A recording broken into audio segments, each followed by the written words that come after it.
हज़रत तलब बिन अली बिन अब्बास की रवायत है, मिशकात शरीफ में भी मौजूद है कि वो बच्चा जो मरा हुआ माँ के पेट से पैदा होता है और जिसके अज़ा मुकम्मल होते हैं, अज़ा उसके मुकम्मल है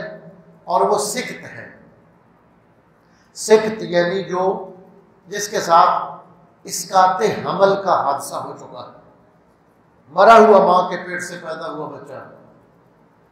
उसके बारे में हुक्म ये है कि उसका नाम रख के उसको दफन किया जाए। हमारे अहनाफ के नज़दीक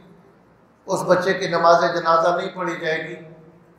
जिसने सांस नहीं लिया और ज़िंदगी की कोई अलामत उसमें नहीं थी। ये अहनाफ का मज़हब है और इसकी रवायत की इसकी बुनियाद हज़रत सैयदना अली मुर्तज़ा करम वजह करीम से मरवी अहादीस मुबारका है कि जिस बच्चे ने सांस लिया या चीख मारी और उसके करीब जो लोग हैं वो बताते हैं कि ज़िंदगी की कोई ना कोई अलामत उसमें थी, ज़िंदगी की कोई रमक थी, तो उसके नमाज जनाजा अदा की जाएगी। और अगर मरा हुआ बच्चा पैदा हो तो उसकी नमाज जनाजा हमारे हनफिया के जो लोग हैं, इमाम हैं, वो कहते हैं कि नहीं पढ़ी जाएगी और इस पर बुनियाद है हज़रत मौला अली करम वजह करीम की रवायात हैं।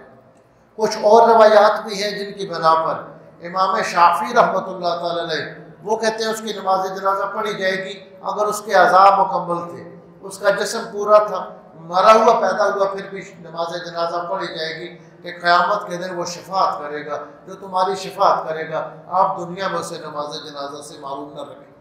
ये आइम्मा के इज्तिहादी इख्तलाफात हैं और उनके पीछे हदीस मुबारक है। तो छोटा बच्चा शिफात करेगा तो सिक्त मुरागम हदीस में है, इन्ना सिक्ता ला युराग मुरब्बहु, मरा हुआ बच्चा जो माँ के पेट से पैदा होता है क़यामत के दिन अपने रब से झगड़ा करेगा। जिद करते हैं ना, जिद करके कोई चीज़ ले लेते हैं, तो ये जो जिद बच्चे करते हैं इस कैफियत को मुरागमत कहा जाता है कि वो जिद करेगा, बच्चा कहेगा कि या तो मुझे भी दोज़ख में भेजा जाए या मेरे माँ बाप को भी जन्नत में भेजा जाए। रब करीम फरमाएंगे क्या अपने माँ बाप को लेके जन्नत में चला जाए। तो हदीस में आता है कि वो जो उसकी नाफ होगी उस नाफ के साथ अपने माँ बाप को लपेट कर इस तरह घसीट कर जन्नत में ले जाएगा।